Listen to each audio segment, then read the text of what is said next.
Hello universe, Josh here. Hello Amazing Atheist. This is a video response to your case against Christianity, and I am a Christian. I'm actually recording this the second time. The first time I recorded it, I forgot to mic on, so I'm an idiot. Anyways, hopefully not about Christianity though, so that's what I'm going to argue about. So first, yeah, thanks for the opportunity to do this. Thanks for, the nudge in the direction, and for the challenge. I think it's great that you're challenging people to think about their faith, and so, that really means something to me. And, yeah, it's really true though. It is. And what was I going to say next? See, I said everything a lot more naturally the first time I recorded this video, and this is going to be a long-ass video. It was 40 minutes the first time I recorded it, so we'll see how long it ends up going. I hope you please do stick around and watch the whole thing, if only to add more fire to your atheist ideas and philosophy. Hopefully I can do that. I'd like to convince you of Christianity, but if not, my second best outcome would be to actually give you more fuel for your fire. So here you go. I hope you do. I hope you do enjoy this, and I hope you come away with it having thought a few more thoughts you haven't thought before about religion and such. Okay. So I'll just get into it. Get straight into it. I wanted to also mention that I really like that you've decided to give some structure to your atheist challenge, because I really wanted to reply to Bring the Thunder, but I was like, where to even start? I was just racking my brain. But this latest video really gives me kind of a structure and a way to argue, and so I want to thank you for that, to give us a baseline. Okay, so moving on to the actual arguments. Exhibit A. You write, or you don't write, you say this, but I wrote, because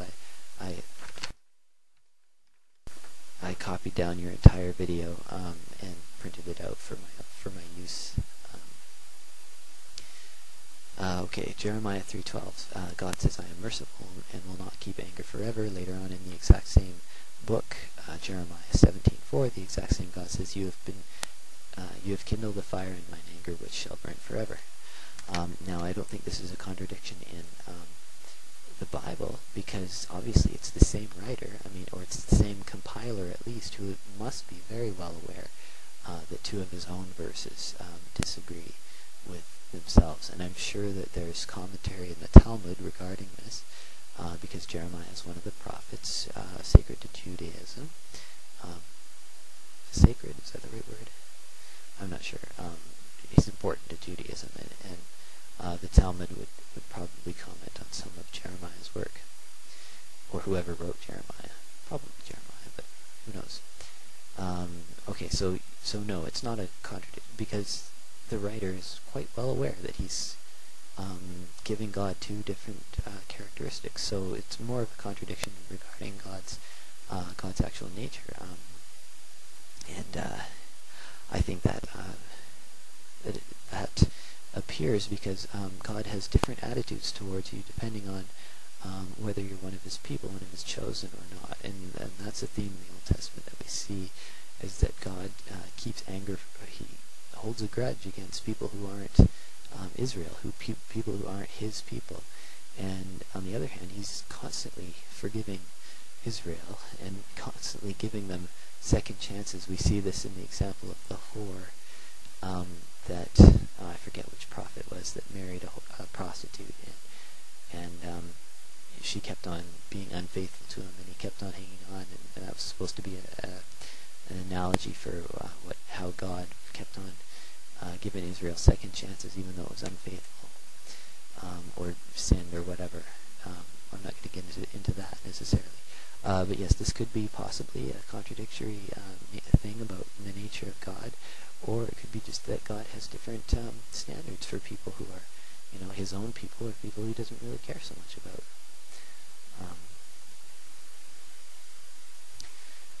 One of many examples. Okay, I think the Skeptic's Annotated Bible lists way too many contradictions. 383, I guess, is the number you quoted. And I'm not going to look at all of them because you didn't bring out all of them in your video, and this would be not just a 40-minute video, it would be a 40-hour.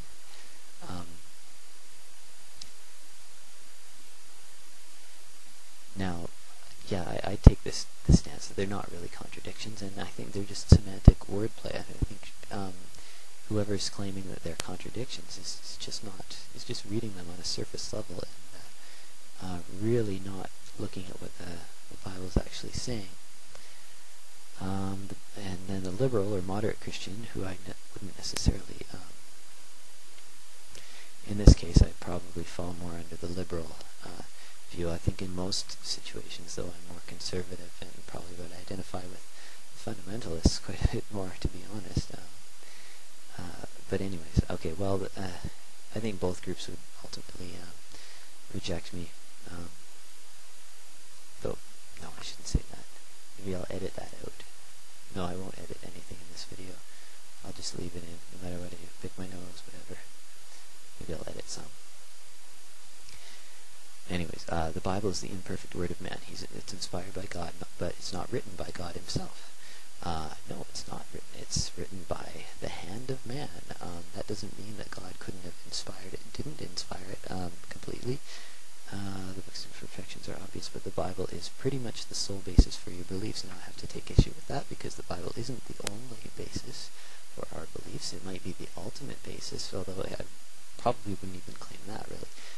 The Bible is important to Christianity, but we also have pastors and teachers, and we have other books that we read, and it's certainly, maybe some people make that claim, but it's not true. The Bible is not the only belief, the only basis for Christian belief.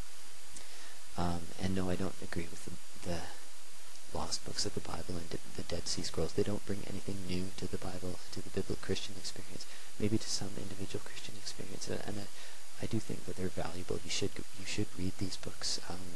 I haven't read all of them. The Gnostic Gospels, the Lost Books, Dead Sea Scrolls. I haven't read them all. But I do think they have something. I've read some of them. They offer something new. Wait, didn't you just say that they don't offer anything new? That sounds like a contradiction. Okay, you caught me in a contradiction.